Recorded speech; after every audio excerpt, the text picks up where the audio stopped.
Vamos a ver en esta parte, va a ser la función y la regulación hormonal y la concentración plasmática de estas hormonas. Ya en principio vamos a indicar que las hormonas tienen ejes, ¿no? Y dentro de estos ejes, por ejemplo, podemos hablar del eje hipotálamo hipofisiario tiroideo. Entonces vamos a ir viendo, por ejemplo, este eje, ¿no? Hipotálamo hipofisiario tiroideo. Entonces, a nivel del hipotálamo va a tener una hormona liberadora, ¿no? Que es la TRH. Entonces, esta hormona liberadora es la que va a estimular a que en la adenohipófisis o hipófisis anterior se libere la TSH, la hormona estimulante de la tiroides. ¿Cuánto es su concentración normal de la hormona estimulante de la tiroides? Es de 0.34 a 4.25 microunidades mililitro. ¿Ya? Esa es la concentración normal a nivel plasmático.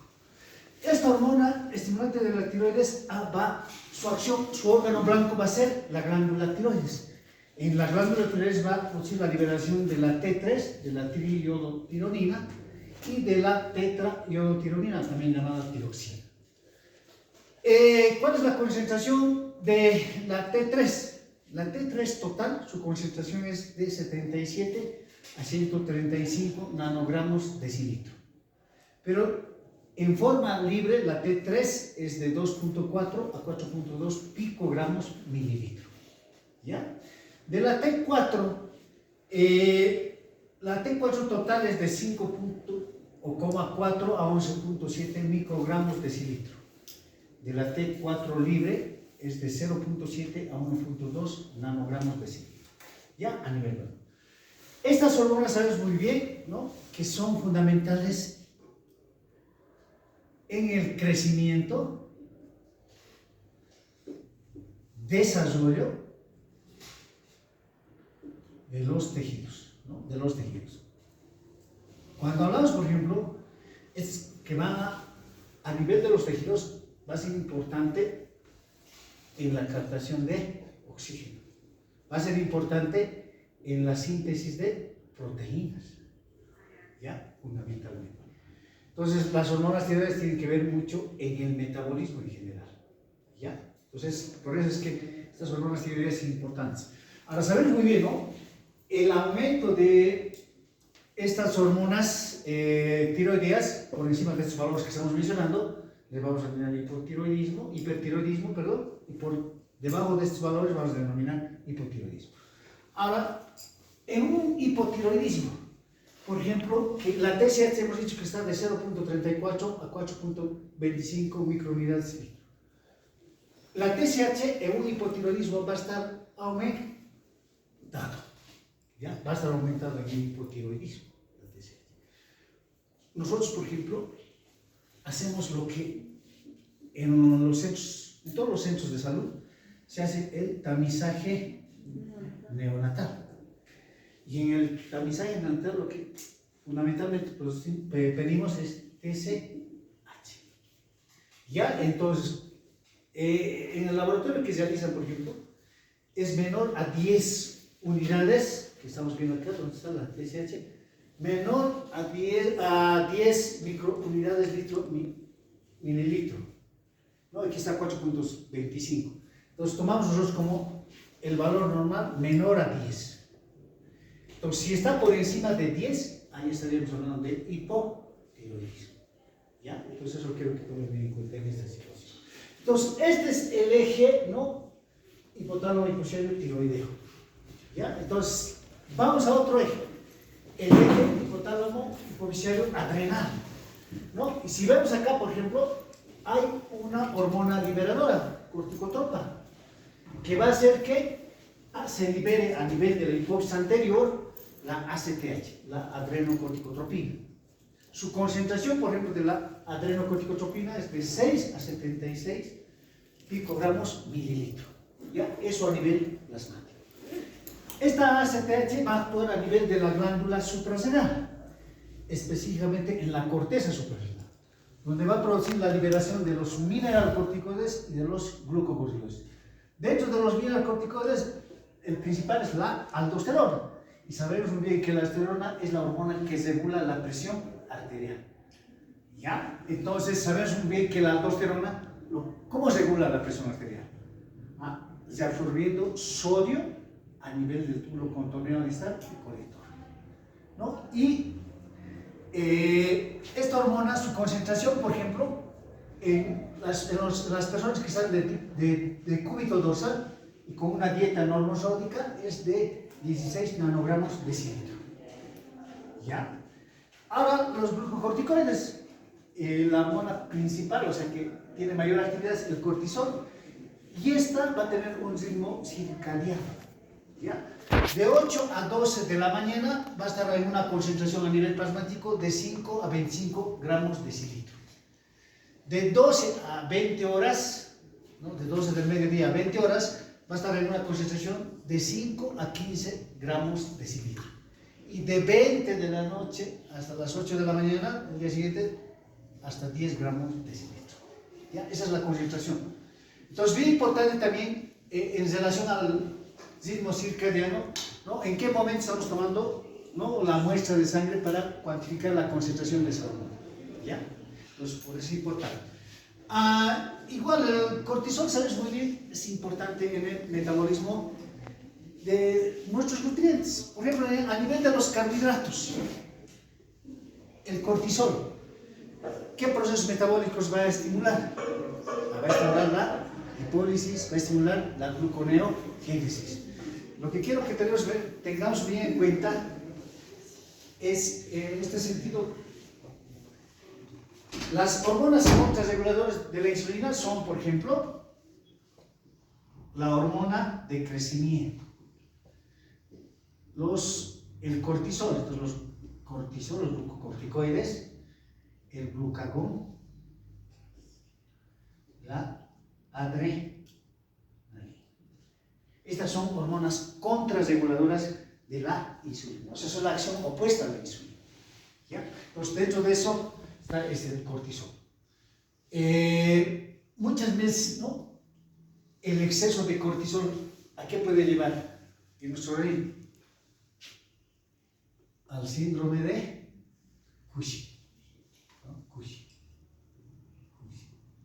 ¿No? Entonces podemos también producir, por ejemplo, con la administración de corticoides en forma iatrogénica, producir un síndrome de Cushing.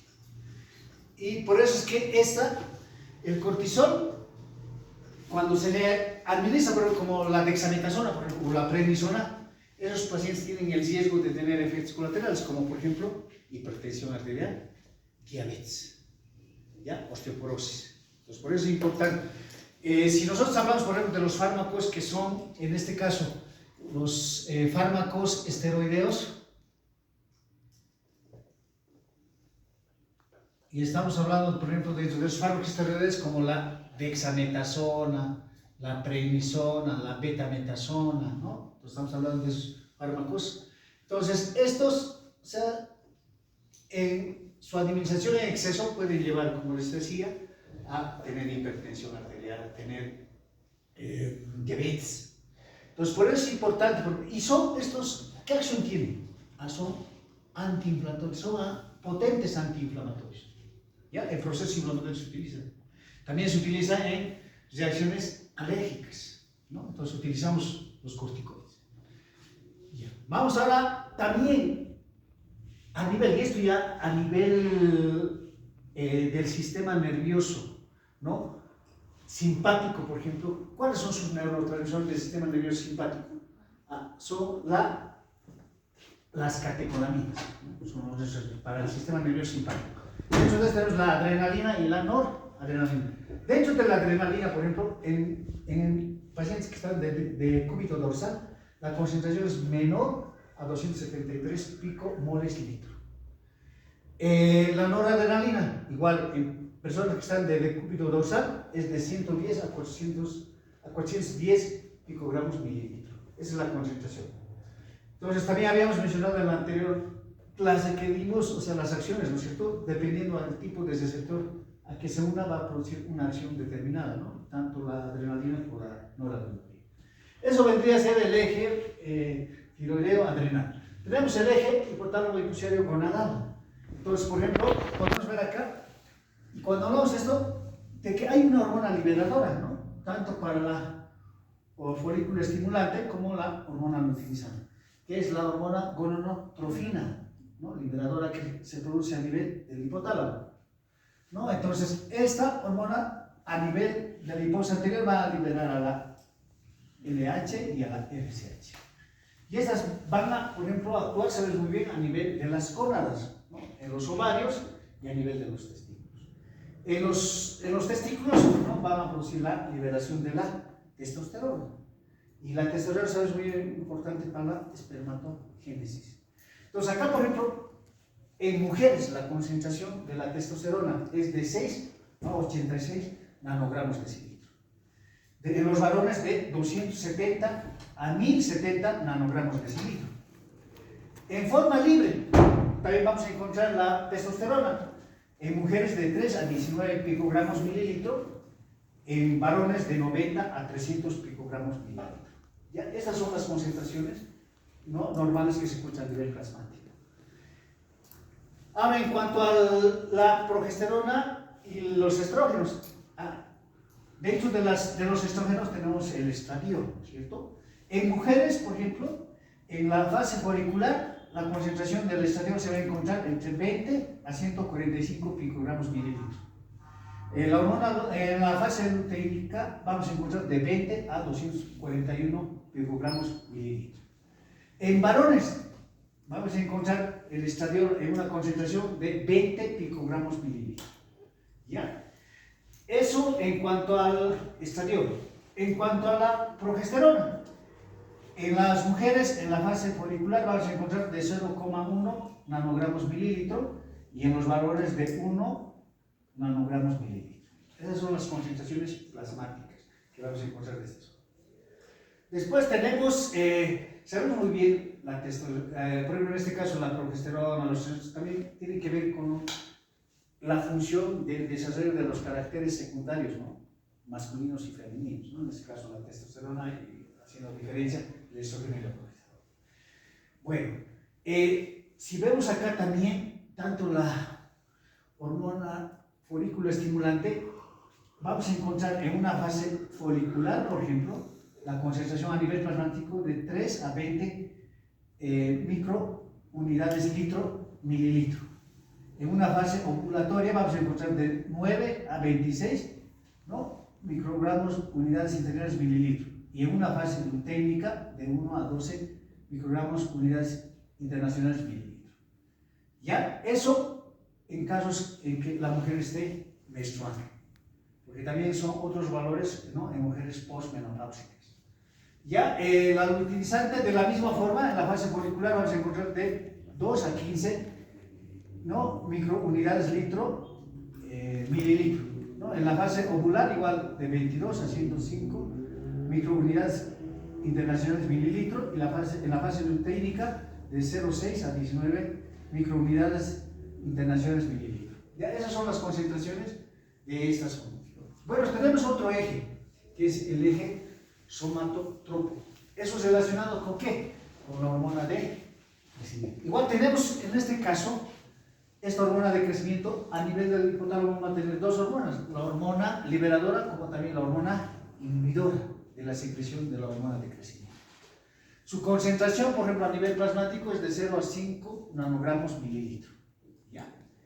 Entonces, también tenemos el otro eje que va a ser lactotropo, y esto es relacionado con la secreción de la prolactina.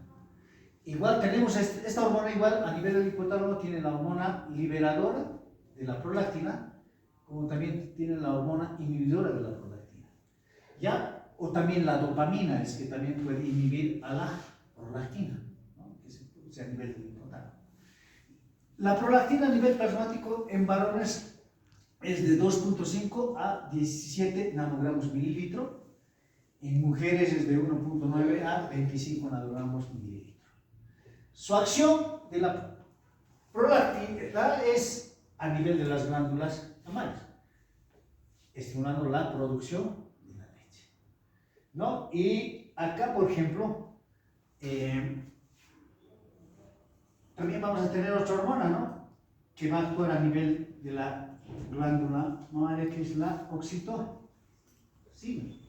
Que esta hormona se va a almacenar, ¿no?, a nivel de la neurohipófisis, juntamente con la oxitocina y la ADH, ¿no? Que estas van a ser, ¿no?, producidas a nivel del hipotálamo, ¿no?, a nivel del núcleo paraventricular, ¿no?, y supraventricular. Pero van a ser, una vez, por ejemplo, en el caso, va a depender mucho la ADH, ¿no?, en relación a la osmolaridad, ¿no? Si hay disminución de la osmolaridad o hay disminución de la molaridad, entonces va a empezar a liberar la ADH. ¿Y para qué? Para que en niveles renal se absorba agua en el túbulo contorneal ventral y colector, ¿no? En cambio, la oxitocina se va a liberar para, o sea, ¿cuál es el mecanismo de liberación de la oxitocina? Igual de la prolactina. Es el reflejo de succión, ¿ya?, por los reflejos de Ferguson. Entonces van a estimular. Acá hay, por ejemplo, una retroalimentación positiva en la regulación de la secreción, ¿no?, de la leche, ¿ya? Entonces, la oxitocina lo que va a producir es va a actuar a nivel de las células mioepiteliales, ¿no?, de los conductos galactóforos. Entonces va a ser fundamental para la secreción o eliminación de la leche, ¿no?, la oxitocina. En cambio, la prolactina es la que va a producir la leche, ¿ya? Entonces necesitamos de esas dos hormonas para ese efecto, ¿no? Y sabes muy bien que la oxitocina también actúa a nivel del miometrio, ¿no?, produciendo la contracción del miometrio. Por eso es importante en el trabajo de parto. Y también, a consecuencia de esto, es producir el dolor menstrual, ¿no es cierto?, para que se produzca la menstruación. Bueno, entonces esas son las dos hormonas de la oxitocina. Y estos, por ejemplo, son, por ejemplo, nanopéptidos, ¿no?, porque están formados por 9 amigos. Bueno, ¿qué más aquí? En la glándula tiroides, ¿no?, tenemos las células parafoliculares, que son los que van a sintetizar, ¿qué hormona? No. Eso es la tiroglobulina, ¿no? Eso es ya, pero no, en las células parafoliculares. Están en el... Calcitocina. La calcitocina, ¿no? Que esta calcitocina se forma por 32 aminoácidos. Su concentración, por ejemplo, a nivel de los varones de 0 a 7.5 picogramos mililitro y en mujeres de 0 a 5,1 picogramos mililitros. Entonces, tenemos otra hormona, que es la hormona paratiroidea, ¿no? Sabemos muy bien, entre 4 a 8 glándulas, ¿no?, que están por detrás de la glándula tiroides. Entonces, y está su concentración a nivel plasmático desde 8 a 51 picogramos mililitro. La calcitonina y la hormona paratiroidea son importantes, ¿no?, en la regulación del metabolismo del calcio y el fósforo. ¿Cuándo se empieza a liberar, por ejemplo, la hormona paratiroidea? ¿En qué caso? O sea, cuando el calcio está disminuido o está aumentado a nivel plasmático. Disminuido, ¿no? Para que regule, o sea, esa disminución, para que se regule, ¿no?, esa concentración, que llegue a la concentración normal a nivel plasmático. En cambio, la calcitonina es lo contrario, ¿no? Por eso es que el mecanismo, por ejemplo, de la paratormona, la hormona paratiroidea, actúa a nivel renal, a nivel óseo y a nivel intestinal. A nivel intestinal en forma indirecta, ¿no?, estimulando la producción de la vitamina D3 activa, ¿no?, en la expresión genética, ¿no?, para que se sintetice. Entonces, la vitamina D3 activa recién va a actuar absorbiendo el calcio a nivel intestinal. Pero a nivel óseo, ¿cómo va a actuar la hormona paratiroidea? Estimulando la resorción ósea, para que el calcio salga a nivel plasmático, ¿no? Y a nivel renal, evitando que se elimine el calcio. En cambio, la calcitonina va a hacer todo lo contrario, ¿no? Todo lo contrario. Va a inhibir la resorción ósea, va a evitar que se absorba, que se absorba a nivel intestinal calcio, ¿no? Y va a eliminar calcio, ¿no? A nivel renal, ¿no? Entonces es lo contrario, ¿no? Entonces, como pueden ver, es siempre de esa forma, ¿no? Entonces, aquí, por ejemplo, para la regulación del metabolismo del calcio, actúa la calcitonina, actúa la hormona paratiroidea, pero también actúa el calcitriol, ¿no? El 1,5-hidroxicalciferol, ¿no? Entonces, esas es tres hormonas, ¿no? En el metabolismo del calcio. Bueno, el glucagón y la insulina. El glucagón, su concentración a nivel plasmático es de 40 a 130 picogramos mililitros. De la insulina, de 2 a 20 unidades mililitros. ¿Ya? Esas son las concentraciones. Y sabemos muy bien, ahora nosotros hemos hecho la práctica, por ejemplo, de la prueba de la tolerancia oral de la glucosa. Y cuando hemos hecho esto, sus compañeros han hecho, ¿no? Un papel milimetrador. Hemos hecho, por ejemplo, acá para evidenciar, o sea, ¿cuál es el objetivo de hacer la prueba de tolerancia oral de la glucosa? Es para ver en el paciente si el metabolismo de los carbohidratos se está dando de forma adecuada. Porque ¿qué hemos hecho? Hemos hecho ingerir, por ejemplo, primero hemos tomado la glicemia en ayunas, su compañero. Pero posterior a haber tomado, hemos hecho ingerir 75 gramos, ¿no?, de glucosa, ¿no? Hemos diluido en 250 mililitros. Entonces, en 10 minutos hemos hecho ingerir. Entonces, a la hora hemos visto que ha subido, por ejemplo, a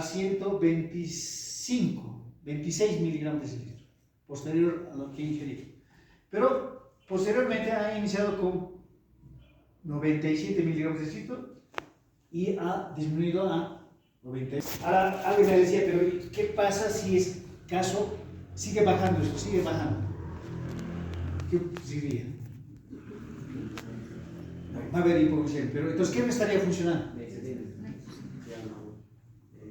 El glucagón. Porque el glucagón, ¿cuándo se estimula? Cuando hay hipoglicemia. ¿Ves? Y la insulina se libera cuando hay hiperglicemia. Entonces, de esa forma se va controlando, ¿no?, la liberación. Entonces, ahora, cuando hablamos de regulación hormonal, hablamos de retroalimentación positiva y retroalimentación negativa. Lo que más se da en nuestro organismo es la retroalimentación negativa. ¿Y debido a qué? Por ejemplo, aquí es un ejemplo claro, es, por ejemplo, el eje hipotálamo hipotiroideo, ¿no? Cuando a nivel plasmático estas hormonas están, ¿no?, mayor a este valor, ¿no? Bueno, entonces, ¿qué es lo que va a hacer? Va a haber una retroalimentación. A nivel del hipófisis y a nivel del hipotálamo, ¿no?, igual van a tener receptores estas hormonas.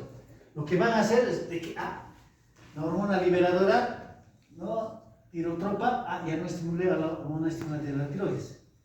Y al no estimular a la hormona de la tiroides, aquí ya no va a haber la secreción de la T3 ni de la T4. Entonces, a eso se llama retroalimentación negativa. ¿Ya? Y ahí igual podemos hablar, por ejemplo, en el eje hipotálamo hipofisario adrenal, ¿no? Cuando hay exceso de cortisol, igual, de la misma forma, ¿no?, va a actuar, ¿no?, tanto a nivel hipofisario y a nivel hipotálamo. Y de esa forma se va a hacer que disminuya, ¿no?, el cortisol. O sea, que se mantenga dentro de parámetros normales, ¿no? No siga aumentando el cortisol. ¿Ya? Entonces, ahora la retroalimentación positiva se da, por ejemplo, en el eje, o sea, un ejemplo es el eje lactotropo, ¿no? En este caso, por ejemplo, cuando no hay, por ejemplo, en el caso, aquí va a haber, no hay leche, no hay producción de la leche, ¿no? Entonces acá hay, por ejemplo, el estímulo, hemos dicho, el reflejo de la succión, ¿no? Y eso va a estimular por los reflejos de Ferguson, ¿no?, a que a nivel del hipotálamo y a nivel de la hipófisis anterior o adenohipófisis, ¿no?, en este caso va a estimular a la hormona liberadora de la prolactina, aquí va a estimular a la prolactina y se va a producir la producción de la leche. Ese es un ejemplo de retroalimentación positiva. ¿Ya? Cuando no hay, ¿no?, secreción, o sea, no hay producción de la leche, ¿no? Pero va a haber un mecanismo que es la succión. ¿Ya? Entonces, eso es lo que en este esquema tal vez estamos repitiendo lo mismo, lo que ya han desarrollado los colegas, ¿no?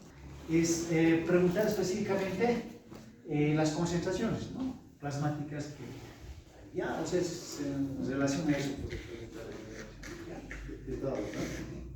Ya, entonces, de todo, ¿no? O sea, cualquiera de todo. De los más, o sea, los ejes, ¿no?, los ejes más importantes, ¿no?, los ejes, ¿ya? La TSH, concentración. Ya, no voy a preguntar, pero va a ser de los ejes más que todo, ¿ya?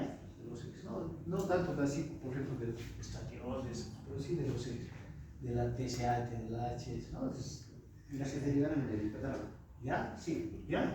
Entonces, eso es lo más, y tal vez esto, ¿no?, te dije hasta acá, ¿no?, la T3, la T4, ¿ya? Principalmente eso, ¿no?, tiroideo adrenal, ¿no? Eso es lo que, ya, es lo más importante en las relaciones. Pero después ya, cuando ustedes ya saben por qué hay fisiología, incluso ya han llevado, pues, bueno, pues, lo dominan. Bueno,